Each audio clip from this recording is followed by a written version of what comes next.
Welcome to the Heart of a Viking.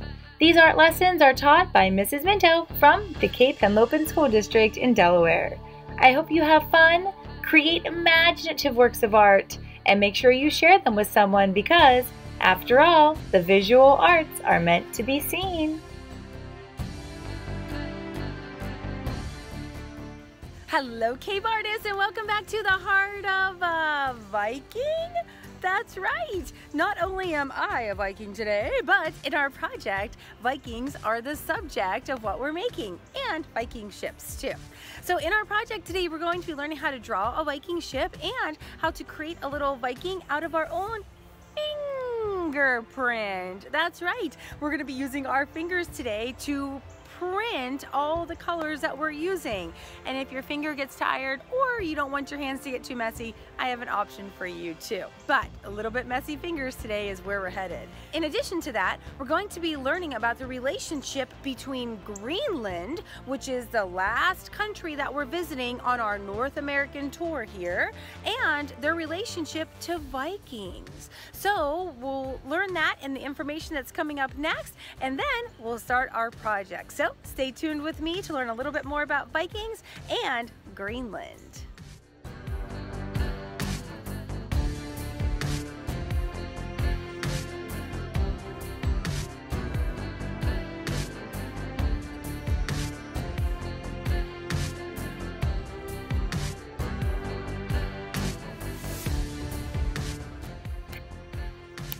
Greenland is a large Arctic island. It has a population of only about 50,000 residents. That's because of its extremely cold climate. Most of the civilian population lives in the southern part of the island on the coast. Greenland is the world's largest island that is not a continent all on its own. Scientists think that the ice sheet that covers Greenland may hide 3 separate islands, which are joined by glaciers since the last geologic ice age. Additionally, in Greenland, there are no forests. You might find some dwarf trees found at the coastal area, but no big forests like we have here in Delaware. All towns and settlements of Greenland are suited along the ice-free coast, with the population being concentrated along the western coast. The northeastern part of Greenland is not part of any municipality, but it is the site of the world's largest national park. It's called the Northeast Greenland National Park. In the 10th century AD, the Vikings came to the territory. The Vikings probably were descendants from the invaders of the south of Scandinavia. Long-limbed and muscular Vikings were trained from childhood to be strong and self-reliant. Running, jumping, and wrestling took the place of reading, writing, and arithmetic. Their other subjects were skating, skiing, snowshoeing, swimming, rowing, and even horseback riding. As soon as a boy could carry a weapon, he was taught to thrust a sword, to swing a battle axe, and to throw a spear.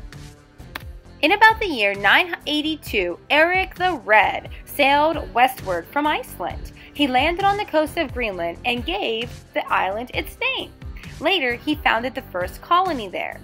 Those tough, seafaring warriors came to one of the world's harshest environments and made it their home. And they didn't just get by. They built many houses, hundreds of farms, and they imported stained glass, they raised sheep, goats, and cattle, they traded furs, walrus tusk ivory, live polar bears, and other exotic Arctic goods with Europe. They lived in Greenland for generations, probably even centuries. Although archaeologists now agree that the Vikings did about as well as any society could do confronting Greenland's harsh climate, they remain divided over how the Vikings' last days played out. Some believe the Vikings faced an economic collapse. Others believe they faced a pandemic, or maybe even worsening climate conditions due to climate change, and they simply packed everything up and left. Any way you look at it, these inventive, adapted, and simply tough Vikings left their mark in history. I don't know about you, but I'm proud to say that I'm a Viking, even if it is just because Vikings are the mascot of our school. All right, Cape artists, so are you ready to sail off on our Viking adventure today? I bet you are, because I know that I am. So let's hear what we need to begin our art project for today, and then let's create something that's as amazing and memorable as the Viking legacies. Alrighty, Cape artists, so today we're going to be needing a pencil to get us started with. We'll be needing some washable markers. Make sure they're washable, please. We'll be needing some colored pencils, a cloth that's wet to clean our fingers off as we go, and a nice clean piece of white drawing paper. Alright, so we're going to begin with our nice clean piece of white drawing paper and our pencil, and we're going to begin drawing a Viking ship. So you can draw along with me, or you can draw a Viking ship in the style that you like best. That's fine with me if it's fine with you. In addition, I want you to make your Viking ship pretty large. Don't make it real small. The Viking ship is the main subject of our piece of artwork, so we want it to be pretty large, take up a lot of space on our paper. Alright, so to begin mine, I drew two sort of smiley lines going across the center. I've already added the head of the Viking ship. That's like the dragon on the front of the ship, and a tail on the back. Now I'm adding some details to make the little dragon look more like a dragon. So he has some ears, some eyes, some spiky teeth. He's got some spikes going down in the back of his neck. Okay, next I'm going to add a sail right in the middle here. So I'm going to draw a line that goes straight up with a second line right beside it with a circle at the top. Next I'm going to draw the top of the sail. It'll be a straight line with two curved lines on the left and right sides that are curved in the same direction, kind of like a letter C, and then a line that connects. Now this sail is in front of that post, so I need to erase the part of the post that's going through the sail. And then I'm going to make mine a striped sail. You don't have to, but you can if you want.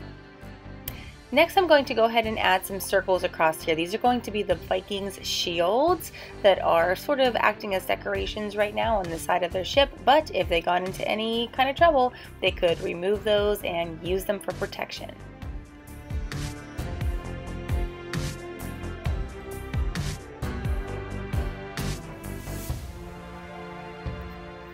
Alrighty, Cape artists, so for this next part, we're going to be using the tips of our fingers. I'm going to use my left hand for the actual coloring portion here, and I'm going to be coloring with my washable markers on my fingertips in a circle shape, and then quickly, so the ink doesn't dry, I turn my finger over and I press it onto my paper where I want the little Viking head to be. Then I pick a different color and I press a little shirt. I'm going to do that for as many times as I want Vikings. So if I want 2 Vikings, I need 2 peach or brown heads, and then I need 2 shirts. If I want 3 Vikings, I need 3 fingerprints and 3 shirts. If I want 4 Vikings, I get 4 fingerprints and 4 shirts. So depending on how many I want, that's how many little fingerprints I make. And you can see me rubbing my finger on my wet towel in between colors because I don't want the color ink to, you know, get on my finger and kind of ruin the colors. So I clean off my finger pretty much between each color here.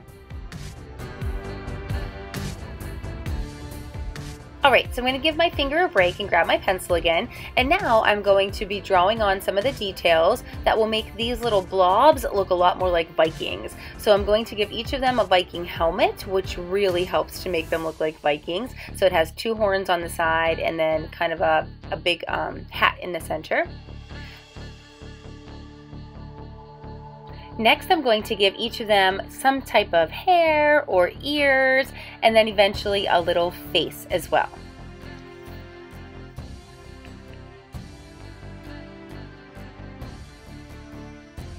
I know it's a little hard to see my drawing here, but the next step I'm going to grab a dark colored pencil and I will trace these, so you'll be able to see them a little bit better in just a moment.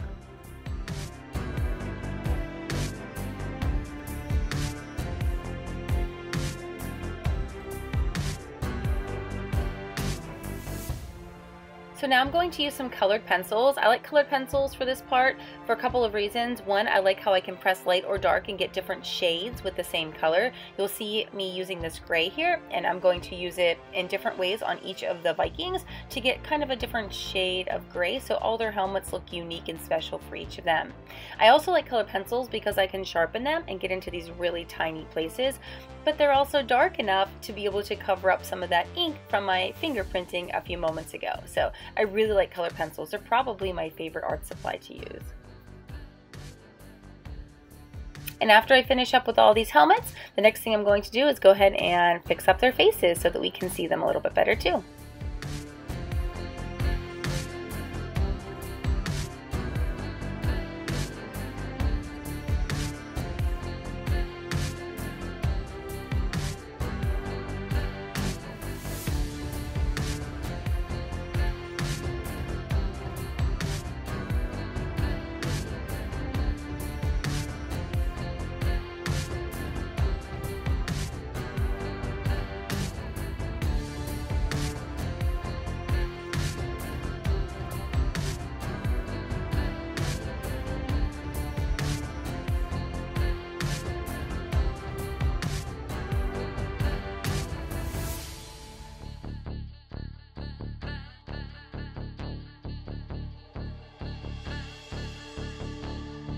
Added a little bit of their arms showing there on the side, so I just drew them in with my colored pencil. I colored to match their face, and I'm going to use the white now just to create the whites of their eyes.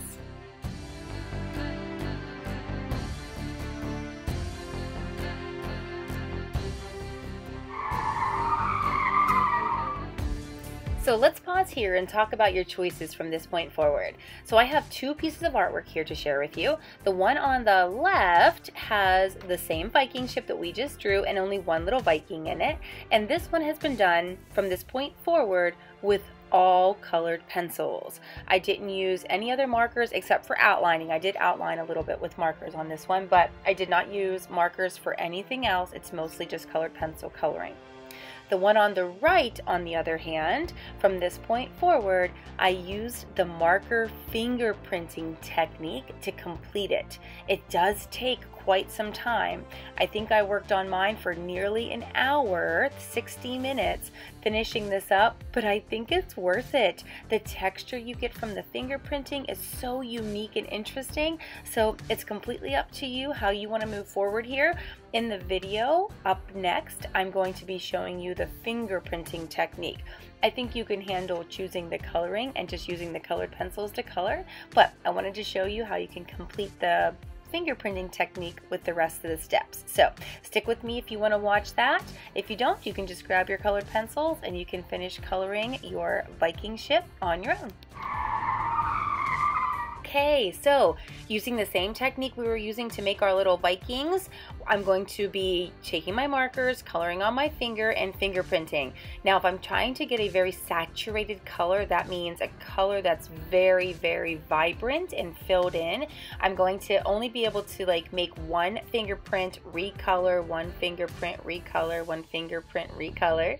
If I'm trying to go for a lighter color that's not quite so saturated, then I probably can get maybe 2 or 3 little fingerprints out of one coloring. So you just have to experiment and feel and see how it goes for you.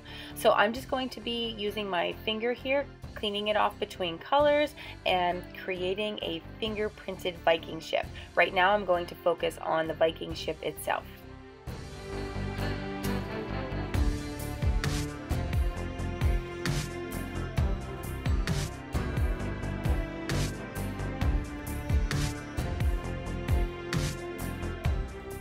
So now I'm moving on to the Viking ship, and I'm using brown, and I've switched hands here. I don't know if you can tell, and I'm using a little bit of a different technique. So my left hand is just holding the marker kind of in place and also holding my paper so it doesn't wiggle around too much.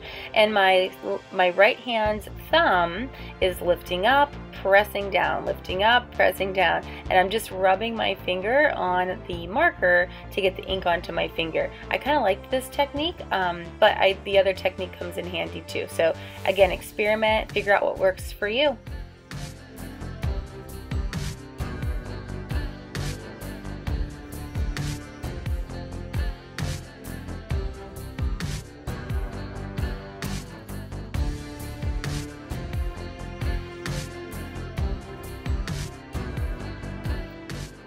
So up next is just a little bit of outlining. You can do this at any point. If you want to wait till the very end and outline at the end of the project, that's okay too.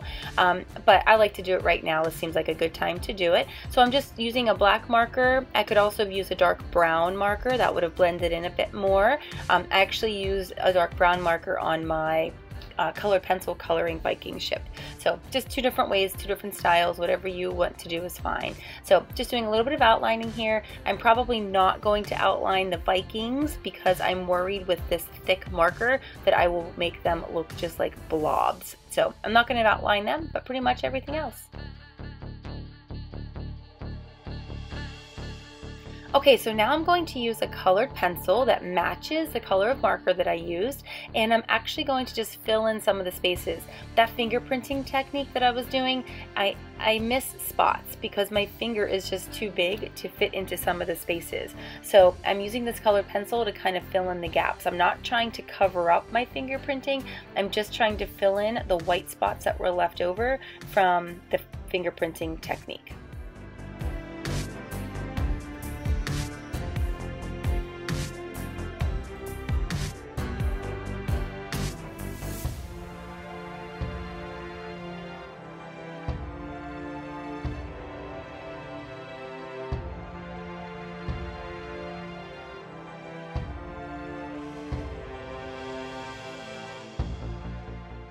I'm also going to use one of my darker colored pencils like this black one to add some shading. Shading is a really great tool and a great technique to learn. I'm adding some shadows on the edges of my Viking ship.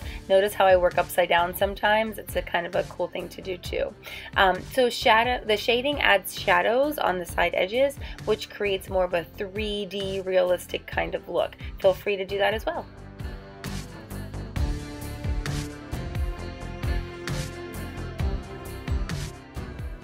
Alright, so now I'm moving on to the Viking shields. So these shields are going to have different patterns on each one. I'm kind of making it up as I go along. If you want to do some research on Viking shields, you can look and see that there were different patterns that were painted and even certain colors that were used. I'm going to stick with these patterns here that I'm making, and then I'm going to stick with mostly the bright colors like blue, yellow, red, green when I'm doing my coloring. And I think I might leave some spaces white too.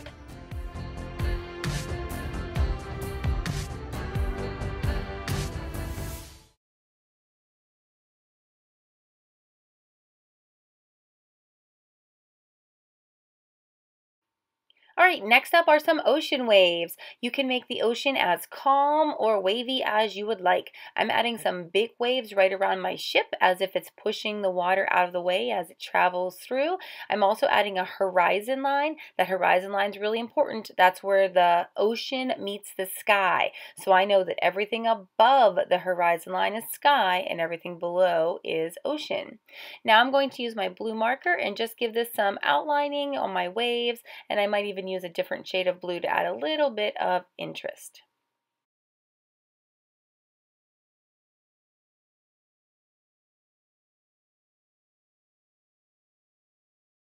Alrighty, back to fun fingerprinting. Alright, so whatever technique you want to use, I'm going to be fingerprinting my ocean now.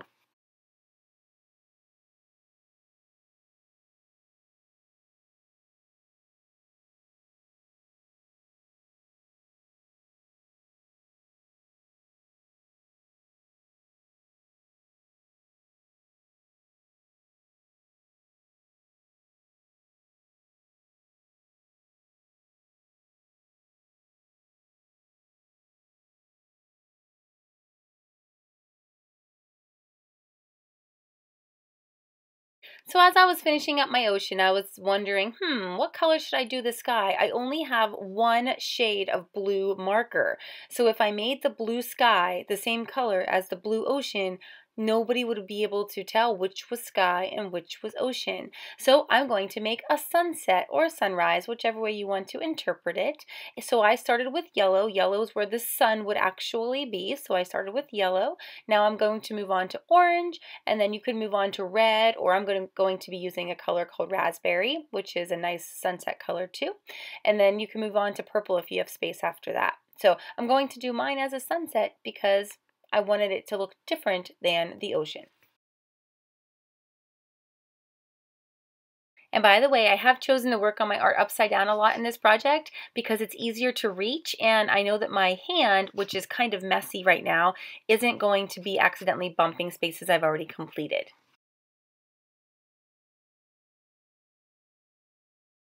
All right, and then my last step, I'm going to be adding some of the colored pencil over top of the marker, doing the same thing I've done before, which is simply just filling in some of those white spaces. I'm not trying to cover up my marker fingerprinting. I'm trying to just fill in the white spaces so all the color blends together.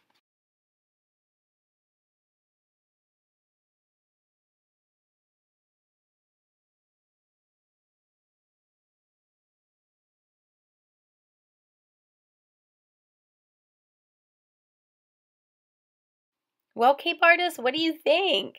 A pretty cool Viking ship, if you ask me. Whichever way you decided to finish yours, I'm sure it will be fantastic, whether you went with the colored pencil route or the messy fingerprinting route. I'm sure it will be beautiful in the end. And I hope you had a great time making this. The reason we finished with this particular subject is because Vikings are our school mascot. So the Cape Henlopen School District's mascot are the Vikings. So this was the perfect way to end our North America artwork. So I hope you had a great time. I hope you have a fantastic work of art to share with me, and I will see you here next time at the Heart of a Viking. HOB artists, don't forget to hop on over to Artsonia to upload a photograph of your piece of artwork to your art portfolio. I can't wait to see it.